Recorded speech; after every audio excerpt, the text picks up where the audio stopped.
What can be more soothing than living in a city that floats? Probably nothing. Our world is on the lane of technology, and day after day, we are graced with newer and newer products of technological advancement, the latest of which is the Floating City Initiative. With the first prototype unveiled last year, Saudi Arabia has taken a bigger step towards making the concept a reality with their £6.8 billion floating Turtle City. What's this project about and what does it seem to cover? Let's find out in this video. The Floating Turtle City. It has been suggested that the huge yacht Pangeos, which has the form of a turtle, be built in Saudi Arabia. The proposal, if realized, would result in the largest marine vessel ever built. Basically, a huge floating city. The term Pangeos was sourced from Pangaea, a supercontinent that existed around 200 million years ago. The Lazzarini design studio created and put out the concept. The firm, which is located in Rome, uses 3D technology to depict designs and concepts. Pangeos' planned dimensions are very enormous. The vessel would be the biggest thing ever built if it were built. The Seawise giant, built by the Japanese company Sumitomo Heavy Industries, was the largest sea vessel ever built. It was 458.5 meters long. The current world's largest yacht is the German-made Azan, which measures 180.61 meters in length. Both of these titans will be dwarfed by the Pangeos. Its projected measurements are 610 meters wide and 550 meters long. The enormous ship will serve as a floating city, having adequate room for public places like parks, retail malls, and hotels. According to Lazzarini, Pangeos can hold 60,000 people, in addition to an undefined number of crew and personnel. There would be enough for 69 apartments and 19 villas on each side wing of Pangeos. On the rooftop shell, 72 terraces will be offered. Some will overlook the central port area of the ship, while others will offer sea views.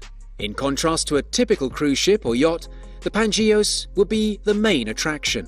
The Pangeos is anticipated to have a peak speed of only 5 knots, 5.7 miles per hour, 9.2 kilometers per hour, propelled by 9 16,800 horsepower HTS engines. The ship's leisurely, steady pace makes sense considering its enormous weight. Visitors may choose between using a different maritime vessel or an airplane to go from the Pangeos to other areas. On board, a port for other vessels will be built, and an upper shell region will provide access for flying objects. The bows start at the port's main plaza and stretch through a long terraced villa before leading to individual residences, structures and rooftop terraces. The design team's basement has 30,000 cells or cluster compartments and offers an unsinkable floating solution that is intended to be mostly constructed in steel. Pangeos is a planned ship for Saudi Arabia, but due to its almost limitless supply of renewable energy, it is intended to cruise non-stop around the globe. Unsurprisingly, it won't be inexpensive to construct a huge floating metropolis. According to Lazzarini, the development of Pangeos will need an expenditure of $8 billion.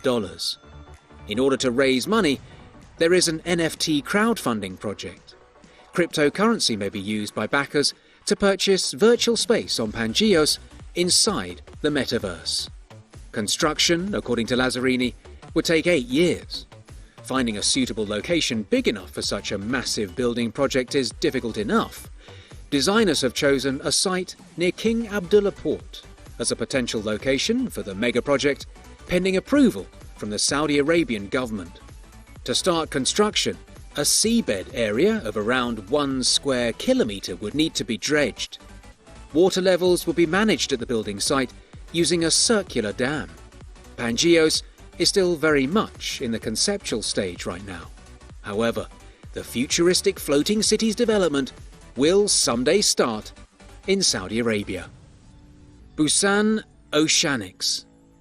Oceanics Busan, the first floating city prototype in the world, has been visualized.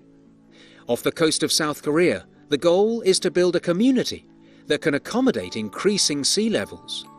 According to Rose Dykins, UN Habitat, the Busan metropolitan city of the Republic of Korea, and blue tech design firm Oceanics have shown new drawings of a future sustainable floating city.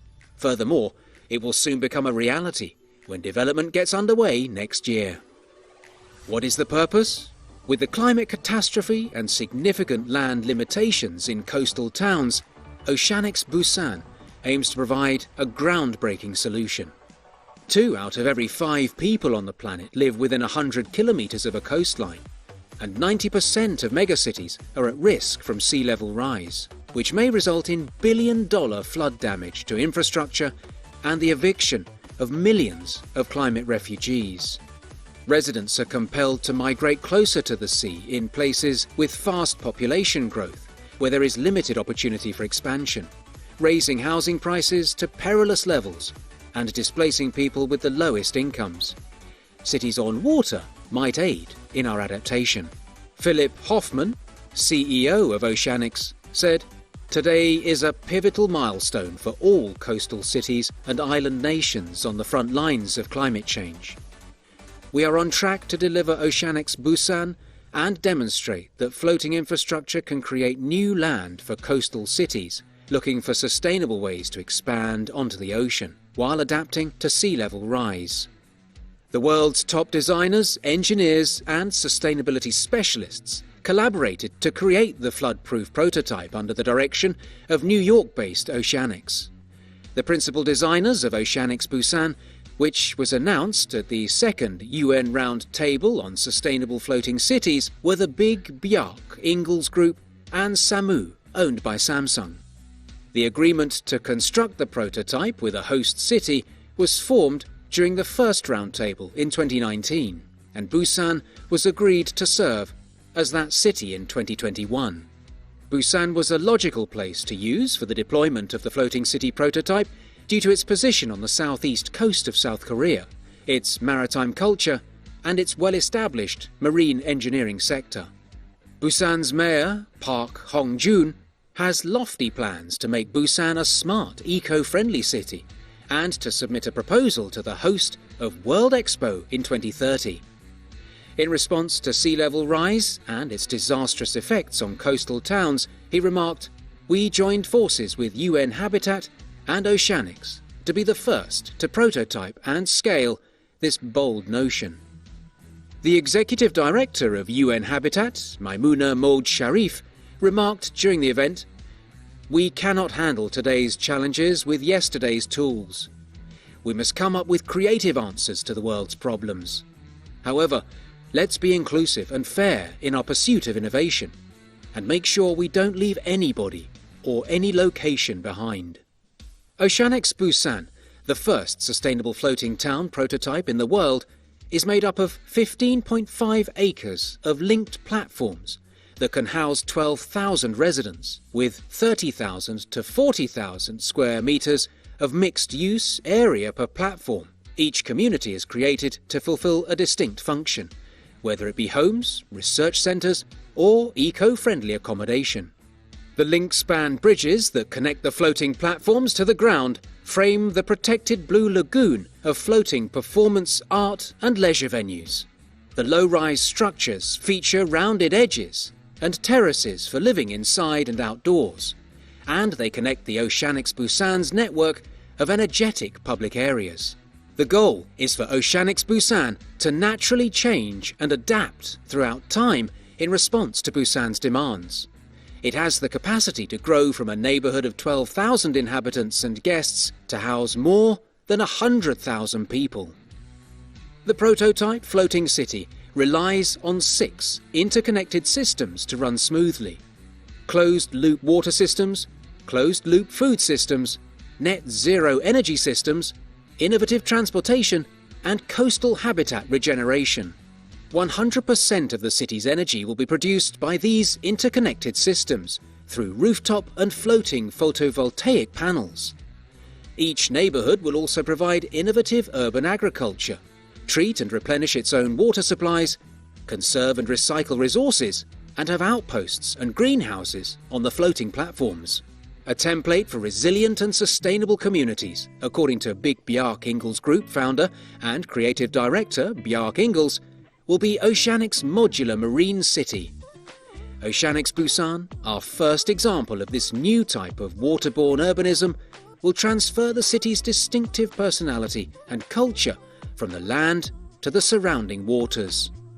We think Oceanic's floating platforms may be produced in large quantities to act as the building blocks for future resilient settlements in the most vulnerable coastal regions on the front lines of climate change.